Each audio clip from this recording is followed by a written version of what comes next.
I never believed in looking back at old videos. Some memories are better left in the past, especially in the Matthews family. But when our son Tommy found that dusty box of home videos in the basement while looking for his Halloween costume, I couldn't say no to his excited face. "Mom, look, it's Dad when he was young." Tommy's voice echoed through the basement as he held up a tape labeled James's 16th birthday, 2008. My heart skipped a beat. That date marked more than just my husband's birthday. It was the day his sister Emma vanished without a trace. I almost told Tommy to put it back, but James had been different lately, more withdrawn, especially after his parents' recent passing. Maybe watching Happy Memories would help. How wrong I was. "Sure, honey. Let's see if the old VCR still works." I helped him set up the ancient machine in our living room, dust dancing in the afternoon sunlight streaming through the windows. The video started normally enough. Teenage James, lanky and awkward, blowing out candles on a chocolate cake. His parents singing, his sister Emma making funny faces behind him. Beautiful Emma, only 14 then, with her signature red hair clips that would later be found by the lake, the only clue to her disappearance.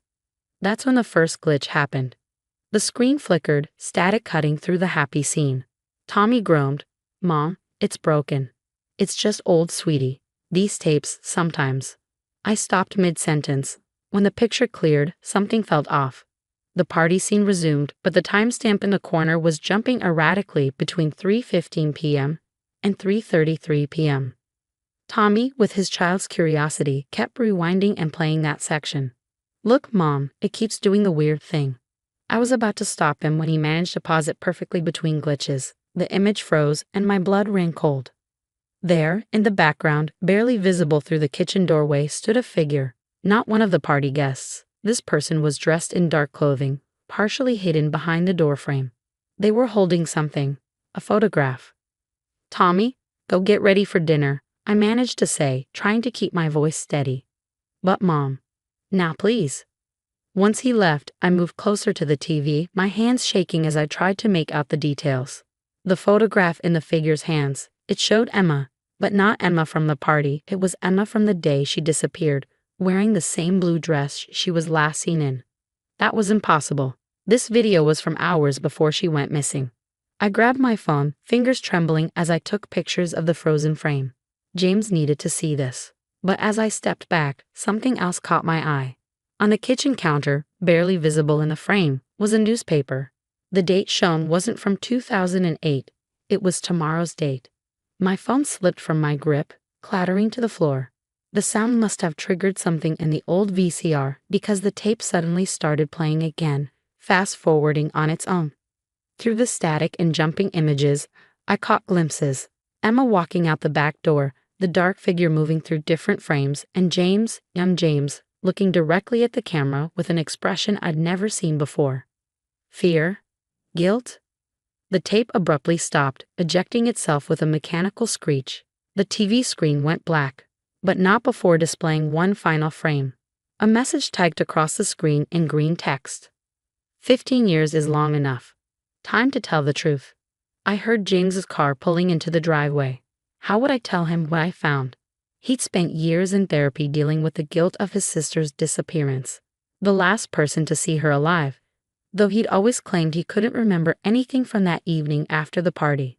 The front door opened and James called out, "I'm home." "Something smells good." I quickly pushed the tape back into its box, my mind racing. But before I could hide it, Tommy came bounding down the stairs. Dad, we found your old birthday video. But there's something weird in it." Mom got scared. James appeared in the living room doorway, his expression changing as he saw the VCR and the familiar box. "Where did you find that?" "In the basement." Mom showed Dad the scary part. James's face had gone pale. "Sarah, why did you?" He stopped mid-sentence as his phone rang. The caller ID made his hands shake. Unknown KLER. "Don't," I whispered, but he was already answering. "Hello." Through the speaker, we could hear only static, then a young girl's voice singing "Happy Birthday," Emma's voice. James dropped the phone like it had burned him. Tommy, oblivious to the tension, picked up the phone. "Hello." His face scrunched up in confusion. Mom, the lady says to check the lake tomorrow. She says Uncle Mark knows where. James stumbled backward, gripping the doorframe for support. Mark? My best friend Mark? But he moved away right after. The pieces were starting to come together, forming a picture I wasn't sure I wanted to see. Mark, James's childhood best friend, had mysteriously moved across the country immediately after Emma's disappearance. Mark, who'd sent a bizarre email last week asking if James still had his old birthday videos. The phone in Tommy's hand crackled again. This time, a different voice came through, distorted, but clear enough. Ask James about the boathouse. Ask him what really happened after the camera stopped rolling. James's legs gave out, and he slid down the wall to the floor, his face buried in his hands. When he looked up, his eyes were filled with tears. I remember, he whispered.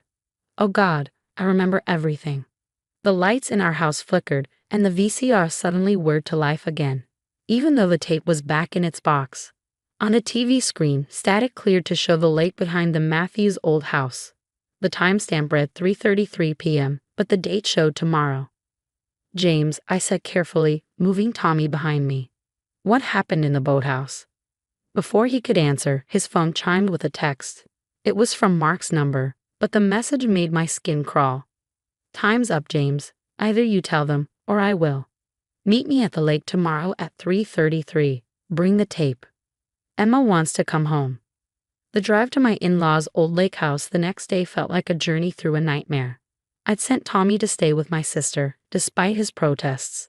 James hadn't spoken a word since last night, his knuckles white on the steering wheel, his eyes fixed on the road ahead. The lake house stood exactly as it had 15 years ago, a Victorian monster of peeling paint and weathered wood. The only difference was the yellow police tape wrapped around the boathouse, put there just this morning after I'd made an anonymous call about Emma. You didn't have to come, James finally said, his voice hoarse. After what I saw on that tape, try and stop me. I clutched my purse, feeling the weight of the video inside. Mark's car is already here. A black SUV was parked haphazardly near the boathouse, its driver's door still open. As we approached, I could hear music playing from its speakers, the same happy birthday song from last night's phone call. James, Mark's voice cut through the autumn air. He stood at the boathouse entrance, looking nothing like the teenage boy from the birthday video. His face was gaunt, haunted. You brought it. James nodded, pulling the tape from my purse. Why now, Mark? After all these years? Because of this. Mark held up his phone, showing us a photo that made my heart stop. It was Emma, but not teenage Emma. This was a woman in her late 20s, standing in front of yesterday's newspaper. She's alive, James, and she's done hiding. That's impossible, I whispered, but even as I said it, I knew it wasn't. The woman had Emma's distinctive birthmark under her left eye, and the same slight smile. Tell her, James, Mark's voice cracked. Tell your wife what happened that day. Why Emma ran. Why we helped her disappear. James sank onto a nearby log, the tape trembling in his hands. Dad wasn't who everyone thought he was. The perfect businessman, the community leader. They didn't see what he did behind closed doors. The bruises. I remembered Emma's school photos, always wearing long sleeves, even in summer. But why didn't you tell anyone? We tried. Emma tried, but Dad was too powerful, had too many friends in the department. James's voice turned bitter. That birthday, Emma finally got proof. She set up a camera in her room, caught him in the act.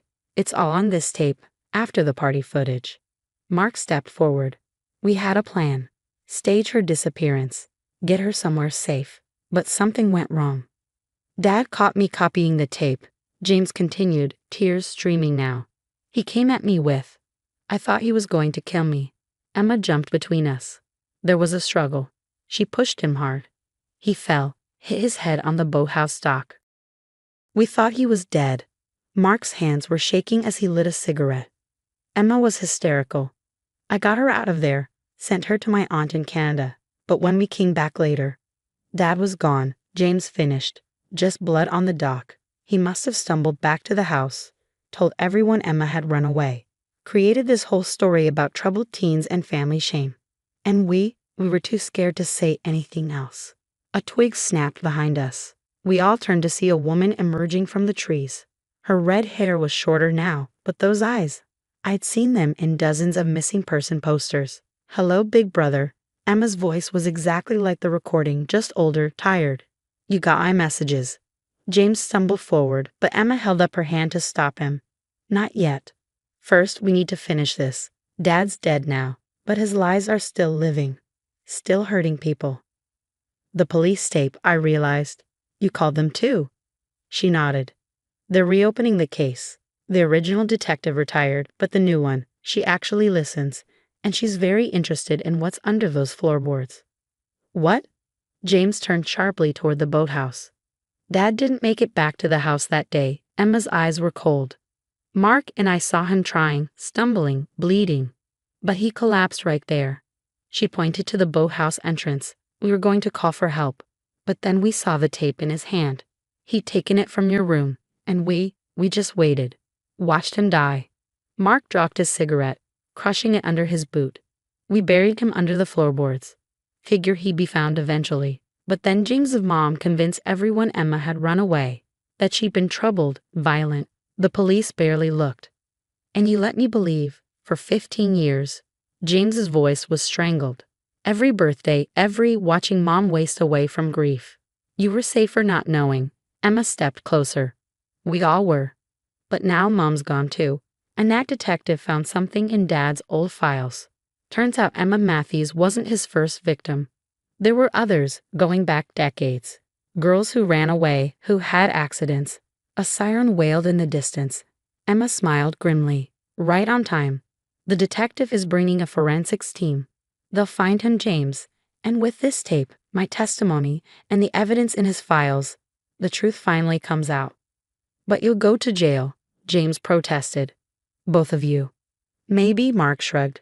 "Or maybe the jury will understand why two terrified teenagers did what they did to survive. Either way, it's over. No more hiding." The sirens were getting closer. Emma finally stepped forward, wrapping her arms around her brother.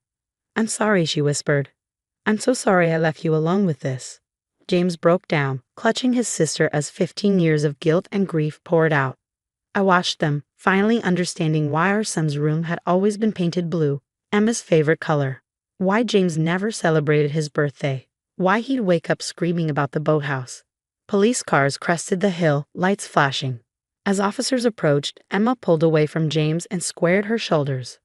"Ready?" she asked Mark. He took her hand and nodded. They turned toward the approaching officers, hands raised. The detective who'd reopened the case, a sharp-eyed woman named Martinez, stepped forward. "Emma Matthews, Mark Collins, you have quite a story to tell us." I gripped James's arm as they were led away, watching his sister glance back one last time. The tape in his hands felt heavier than ever, weighted with 15 years of secrets finally coming to light. "Detective," James called out, "you'll need this too." He held out the tape, his hand steady for the first time since we'd found it. As the forensics team began prying up the boathouse floorboards, I realized this wasn't the end of the story. It was just the beginning of the truth. 3 months later, I sat in the courtroom, watching Emma and Mark's sentencing. The trial had been front-page news for weeks. The missing girl who wasn't missing. The respected businessman who was actually a monster. The decades of abuse and cover-ups finally exposed. James squeezed my hand as Judge Harrison cleared her throat. The courtroom fell silent. In light of the overwhelming evidence of long-term abuse, the testimony of multiple victims who have since come forward, and the exceptional circumstances surrounding Mr. Matthews' death, this court cannot in good conscience impose a lengthy sentence. Emma's shoulders relaxed slightly. She looked different now, stronger, more present. Weekly therapy and the support of domestic violence survivors who had testified on her behalf had helped bring back the girl from the birthday video. "Emma Matthews and Mark Collins, please rise," Judge Harrison continued. "This court sentences you to 5 years, with all but 1 year suspended. The remaining time will be served through community service, working with organizations that help victims of domestic abuse." A murmur ran through the courtroom. It was more lenient than anyone had expected, but then this case had changed how people viewed justice. Detective Martinez's investigation had uncovered 7 other victims of James's father, spanning 3 decades. The man buried under the boathouse had been a predator hiding behind wealth and respectability. Outside the courthouse, reporters swarmed as Emma hugged James. 1 year, she whispered. I can handle that. And then you come home, James finished. Tommy can't wait to meet his aunt. The mention of our son made Emma smile. The birthday boy himself. I saw the party photos you sent. He looks just like you at that age. I thought about Tommy's 7th birthday last week. We'd finally watched the full tape, not the horror hidden in its second half, but the pure part, the celebration. Tommy had been fascinated by his teenage dad, by the aunt he'd never known he had. Speaking of birthdays, Mark approached, his ankle monitor blinking. They had 2 weeks before reporting to serve their time. I found something you might want. He handed James a small box. Inside was a red hair clip, Emma's signature accessory from all those years ago. Found it in my aunt's attic in Canada, Emma explained. Thought maybe it's time to make new birthday memories, better ones. James stared at the clip, then at his sister. No more hiding? No more secrets? No more, she promised. Detective Martinez is making sure of that. They're reopening every case Dad ever touched at his law firm. Every troubled teen who vanished, every domestic violence case he helped bury. His legacy is finally crumbling. I watched my husband's face as decades of pain began to lift. He'd spent 15 years thinking he failed to protect his sister, when in reality, they protected each other the only way they could. Mom would have understood, James said quietly, if she'd known the truth. She did, Mark cut in.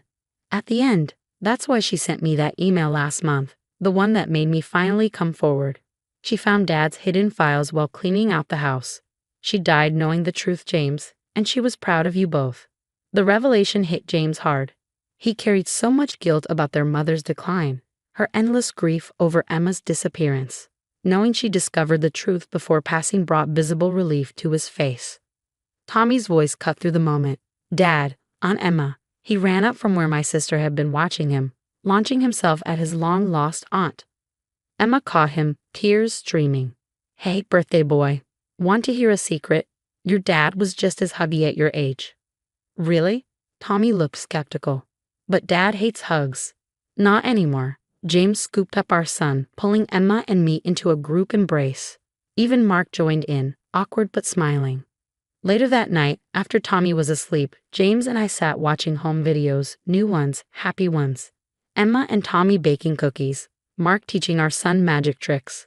Simple moments that had seemed impossible just months ago. I found this. James handed me an old photo album. Mom's last project. Look at the last page. There, carefully preserved, was a note in his mother's handwriting. To my beautiful children, I understand now. Everything. The truth set you both free, and it set me free too. Emma, my brave girl, and James, my protective son. You did what you had to do. Love isn't always gentle, but it's always love. Be happy. Be free. All my love. Mom. The doorbell rang, Emma and Mark coming for their nightly dinner. It had become a routine in these last precious days before they began serving their sentence. Tomorrow, they'd meet with their assigned domestic violence organization to plan their community service program. You know what's funny? James said as we headed to answer the door. All those years, I thought that birthday was the worst day of my life. But now I realize it was the day we all started becoming free. I thought about the birthday video that started it all, still sitting in evidence storage. One day, we'd tell Tommy the whole story. But for now, we had new videos to make, new memories to create. Emma and Mark stood at the door, carrying takeout and board games. Behind them, the sun was setting on another day of truth, of healing, of family rebuilt from the ashes of secrets. Happy Thursday, Emma grinned, using their new tradition of celebrating every ordinary day as if it were special, because now finally it was.